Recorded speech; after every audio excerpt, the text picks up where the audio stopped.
Disney fans are crying, and they're not even trying to do so. The vloggers, the bloggers, the pixie dusters, the cupcakers, the people that we love to watch, the influencers who walk about the Disney World streets and live stream to you what is good to eat, what to wear, what to buy, what to ride. Well, they're crying.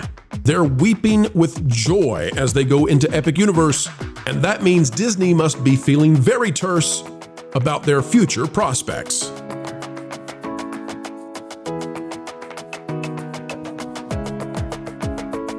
Hello, ladies and gentlemen. It is a fabulous time every time we get to spend time with you. Thank you for coming our way.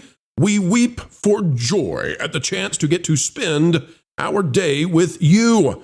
And apparently not a few people out there are overcome emotionally when they get to spend time at Epic Universe, the grand new theme park opening in less than a month over at Universal Studios, neighboring Walt Disney World. But how will Disney contend with the fact that their biggest friends are overtaken? They can't hardly handle the amount of greatness that is the new theme park. Today, we'll tell you what it means for Disney and what it means for Universal. Folks, like button, and here we go. Take a look at this. Mammoth Club is a big-time YouTube, what do you call it? They're live streamers from in the parks, right? Molly over there does a great job, and I don't know how they compare to other channels. I haven't looked at it, and so I don't know, but I know that they're pretty up there, okay? So Mammoth Club, and by the way, they don't do what we do necessarily. They're inside the park every day, and that's not something that I could do and manage to cover the news the way that I do. So it's kind of a different genre, but you know, we love it. Okay. Mammoth Club says, I was overwhelmed by Epic Universe. Now, I just want people to know, and we're not picking on Molly, okay? We're not picking on Molly over there at Mammoth. And the reason that we're going to use her as the example is simply for this reason. It gets messy if I play clip after clip after clip after clip of all of these different YouTubers doing the thing, right? Because one of those YouTubers could then get a little bit frustrated and say, well, you shouldn't have used me. And we don't want to do that. So we're going to stick with one. We're going to stick with Mammoth Club. We're going to stick with like 7 seconds of it. All right. We're going to try to aim for a very short clip just so that you can see this is how the Disney influencers are responding to Epic Universe. And as you watch this, just understand this is one example of actually many people that Disney counts on to disseminate the joy and the magic of Disney to homes all across the nation. And they're being overtaken by emotion inside Epic Universe. Here we go. It's real. Oh my God. All right. Molly goes on to cry in the stream, and multiple times, crying in Epic Universe, not because of any kind of like, you know, she can't stand it that Disney's going to lose or anything like that, but simply because she's overtaken by the grandiosity of what she's experiencing. Now, I don't have a proclivity to cry or to be emotionally overtaken by things like this, but I do understand the feeling of awe, and different people express that in different ways. And so you can have your own thoughts about it, but here's what I will say. If people that influence customers to go to Disney are literally crying tears of joy just being in Epic, not riding a ride, just literally walking around there crying tears of joy, that does not bode well for Disney. Panel, what do you think about this? And are you surprised that it's gotten this far? We don't cry. What are you crying for? There shouldn't be any crying, okay? Lucasfilm higher-ups say emotions are not for sharing, okay? Emotions are not for sharing. That is what Pablo Hidalgo said to Star Wars Theory. So that is the foundation that we should all have when it comes to theme parks and franchises and things that bring us joy that we might cry over. Emotions are not for sharing. So I don't want to hear it.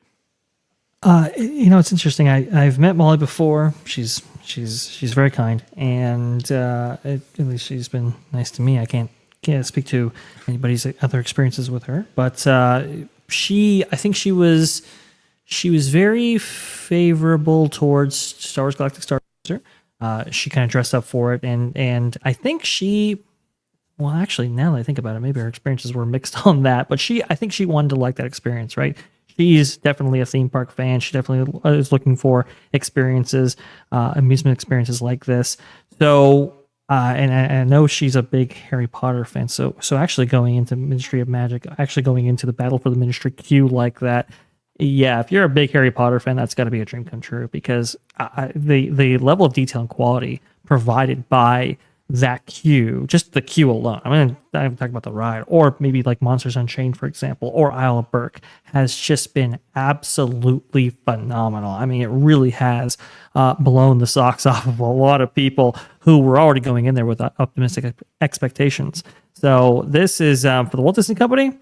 This isn't good. This isn't good at all. This is not what you want. And I don't think investments like Monsters Inc. Land in Disney Hollywood Studios, or Cars Land, the ATV, whatever that they're doing there, that's not really going to make somebody like Molly cry, I don't think, or any other theme park enthusiast for that instance. And that's really what you need in order to resonate with the new and upcoming fans in the wake of Epic Universe. So you don't think the John Deere Gator experience is going to impress Disney influencers? I don't think it's really going to move the needle in that way. I don't think anybody's going to get emotional over some dirt tracking. What if they include gators? Well, maybe that changes the paradigm slightly a bit. But again, I mean, when you walk through the Flu network and you see that amazing ministry that people have only seen on screen, even then, just a handful of times, and really are able to take that all in, that's a dream come true for Harry Potter fans. Nobody's dreaming about, the other side of cars or planes that has never been revealed before. You don't think that the same ride system that's being used on 4 attractions, that's become very commonplace at Disney, you don't think that's going to impress people? You think it's some kind of new fancy ride system that's going to be in this Flu Ministry of Magic experience is going to be more impressive to people? I think that's going to be more impressive, and from what we understand, the Battle for the Ministry has a very impressive ride system that is actually very fluffy friendly, from what I understand. If you understand that reference right there. But okay, the whole idea about bringing franchises to these theme parks, because I know a lot of people are like, we need more original stuff, folks. That I know who this is. I know who this is. But the biggest thing, yes, that is Beep or Krista over there. That's right, Krista Nova at Park Hoppin' over there. Awesome stuff. But here's the thing, Culture. The thing about bringing these immersive experiences, right, into these theme parks, these IP-driven experiences, I should say, is to emotionally connect in a way that original experiences can't provide. Even Tony Baxter talked about this. But you have to do it with an emotionally resonant franchise and be able to bring that to a degree that it evokes that emotional response. I think that's why a lot of people kind of have that awe-inspiring feeling about going into Radiator Springs, for example, because maybe they are familiar with that film, maybe they're not, but it is so awe-inspiring that you're drawn into that story. Disney, with what they're doing in Walt Disney World, they can't do that. It's not possible. No, and look, I don't blame Molly. In fact, I just want to say that I appreciate her honesty on a lot of these items, because it's hard to remain inside the good graces of the access media with Disney, and then just be absolutely overwhelmed with the experience inside of this amazing park. Right, this is the celestial park area of the universe here, and I'm in awe of it, and it's on video. If you could only imagine what this would be like in real life, the fact that her commentary is it's real, yeah. I think there are going to be a lot of people that will be overwhelmed when they enter the parks and when they go through the different portals, because I don't think they really realize the level of immersiveness that an Imagineer used to create, or in this case, the Universal Creative folks. I'm first of all very excited to go and see this all in person myself, but this is go ahead.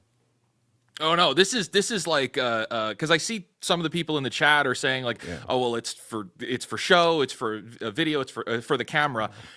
I'll push back on that, because for those of you that are Star Wars fans, the first time you walked into Galaxy's Edge and you saw the Millennium Falcon there for real, like that was a real moment. So this, but like the entire park is that. Galaxy's Edge is just you get to see the Millennium Falcon. It's a one-time thing, but this is the entire park is something to behold.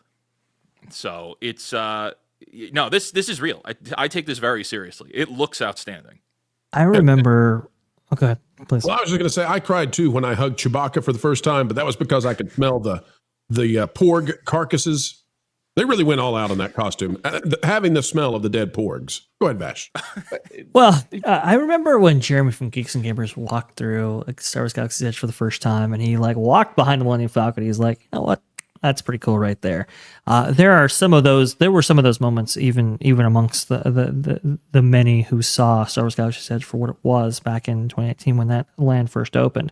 But to walk inside of an experience like the Ministry of Magic and from a Harry Potter fan's perspective and see that translated in such amazing detail. I think Molly was playing it up for the cameras. I think that was a genuine reaction from her. And I understand it's going to get her a lot of clicks and likes, and we're obviously talking about it today for this reason. But Vash, listen, we're using Molly as an example so that we can stay within the good graces of YouTube and YouTube content creators. So we played a very, very short snippet. But I'm telling you, Molly's not the only one. There are people out there who are becoming overcome on camera. And Jonas, let me hand it to you because here's what I'm interested in. Like, I don't care if this was real or fake from Molly, right? I like Molly. I like Mammoth Club. We're absolutely friendly. Okay. What I care about, Jonas, is how much does it hurt Disney if every time one of these, influencers is in Epic Universe, they're weeping with joy, and every time they're at Disney, they act normal. Like, what does that do to Disney? Like, how influential do you think the influencers are now? Well, this is the entire audience for Disney at this moment, and they don't have anything to compete with this. Maybe if Fantasy Springs was constructed in the United States, they would have something on this level. But I don't think that Disney has anything for a very long time. Villains Land, maybe there'll be some people who react this way, but really the Ministry of Magic, and if I can be a bit of a Potter nerd, that location is very important to the series. It's where Voldemort and Dumbledore have the best fight in the movies. By the way, Order of the Phoenix is the best Harry Potter film, bar none, and I will correct you if you try to tell me that it's one of the other ones. Jonas, look over here, though, real quick. I'm sorry, but just look over here, and then we'll get back to your point. That's Epcot. That looks like it. That looks like it's in construction. It looks like they forgot to add the foliage to the top of the tree. And then you compare that to what is causing people to become emotional, and it's like, oh, okay, yeah, this is what Disney should have been doing. Okay, finish your point, Jonas. No, I mean, if they did actual Star Wars locations, like if you wander into the tree houses of the Ewoks, or if you end up in the actual cantina and not one where they're, I don't know, it's some nightclub version of it. I think this is the problem when it comes down to it. Universal knows what their fans want and will give them exactly what they want, and they'll come up with some other things too. Isle of Berk is a great example here because I don't think that anyone really had How to Train Your Dragon Land on their radar as something that they really wanted a theme park land to be about, but Universal knocked it out of the park. And most of the footage that I'm seeing out of Universal right now, out of Universal vlogging, is from Isle of Berk, which so this just speaks to the creativity of the land. I'm seeing a little bit of Dark Universe here and there. Maybe the Super Nintendo World stuff is getting lost in the shuffle because everyone has seen that before. But right. They have really upped the creativity. They've given people new things to look at, and Disney is not going to have anything new for years at this point. So the battle has been won by Universal in this exact moment, and now they're gearing up with another theme park. So I'm wondering if Universal UK will have another theme park before Disney has their next land built. Yeah, and I was looking to see if I could find this. I'm finding out actually right now as we're talking that something that I had alluded to, only alluded because we had to maintain what we promised to a source. But I had heard, and yes, okay, so Jim Shull, former Imagineer of Disney, says the announcement of Universal Studios Great Britain continues the momentum for Universal. And we told you folks, for a week now or 2 weeks, I've been saying they're not slowing down. There's going to be more announcements. There's going to be expansions. And I'm saying that about not just Epic Universe, but Universal Studios as a whole. So you've got this announcement of Universal Studios coming to Great Britain. But take a look, and for the Patreon members out there, if you're a member of the Patreon, go back to that coded message and remember what I told you that I would explain it one day. Well, here's that day. It says the art shows Jurassic World, Minions Land, Water World, Highway Boulevard with Hotel. Folks, I'm here to tell you, these lands that you're looking at, they might not just be in Universal Studios Great Britain. I'll stop there on that one. I'll also add that we're hearing from other sources. And when I say other sources, in this case, I'm talking about publication this morning said that James Bond, Paddington, other Lord of the Rings. There is, I feel like that. I can't believe Fake Wizard is excited about that. Ooh, all of those just named. I'm like, that sound great. Well, yeah. I mean, the BBC is saying they have a source, and if you don't want to trust a YouTuber, maybe you can trust the BBC, a source close to Universal. Are they confirming what are they saying, Jonas? This is new to me. What are they saying? What's the BBC got? So this story is from 14 hours ago. It probably more if I refresh it. From Danny Fulbrook of BBC News in Bedfordshire. James Bond, Paddington, and Lord of the Rings are among the brands set to appear in the park. The BBC has learned rides and attractions related to Harry Potter are not expected to be included. I think WB holds the rights in the UK, and Comcast does not hold the rights in the UK. So that's something they will have yet to put together. And of course, WB also announced their global initiative for more theme parks. Also, Back to the Future, Jurassic Park, and Minions in themed zones as well. So they have. There he is. I still haven't seen Paddington in Peru yet. Clean the marmalade. See it. It's great. Clean the marmalade. Hey, Jonas, here's what, real quick, let me say this. Folks, of those properties that have been named, I'm not going to say anything about them. I'm not going to tell you where, nothing. I'm just going to say, I find Lord of the Rings and Jurassic World very interesting right now. Mm-hmm. And I'll stop there. Go ahead, Jonas. Who does? Okay, first of all, greatest film that Steven Spielberg ever made, Jurassic Park, right there. I'm just gonna point that out. And Lord of the Rings, you can't really have a Lord of the Rings next to. I'm gonna have to be quiet now because I know more than is public. So that being said, we're tiptoeing to the line, and we're trying to be kind and not go beyond what we should. So that's where we'll stop there, Jonas, lest we make a mistake. Let's just say that if they're weeping now, this is just the beginning. Yeah. And Disney should be very concerned. If you do The Hobbit, I am there. Reserve me an armchair next to the fire at Bag End. I might even smoke some pipe weed. Fireworks. I can't believe they haven't yet.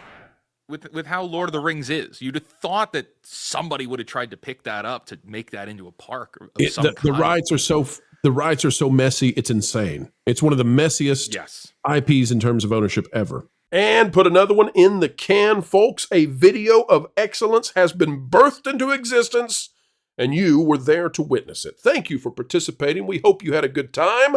Folks, it's a great time anytime we get to share time with you, and we mean it.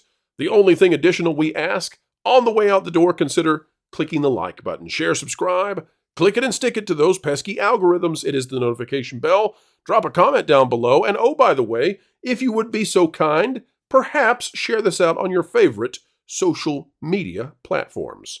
Folks, we've got all kinds of content coming your way. If you are interested in going even beyond all of that, well, there's a Pro Store, and you can always find those items directly below the video you're watching. The Pro Store. It's a cool place to check out for items that, well, definitely Disney and the rest are not going to sell you, but we're happy to do so. Until the next time, keep learning, keep growing, and as always, keep having fun. Jump into Why listen to music made by people and companies who really don't like you?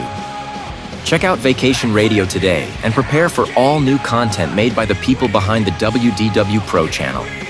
It's the place you need for all the music. That should be fun.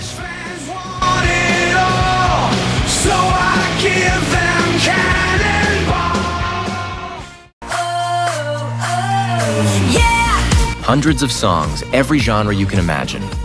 Listen live on YouTube and enjoy a set list that's always sunny. It's Vacation Radio.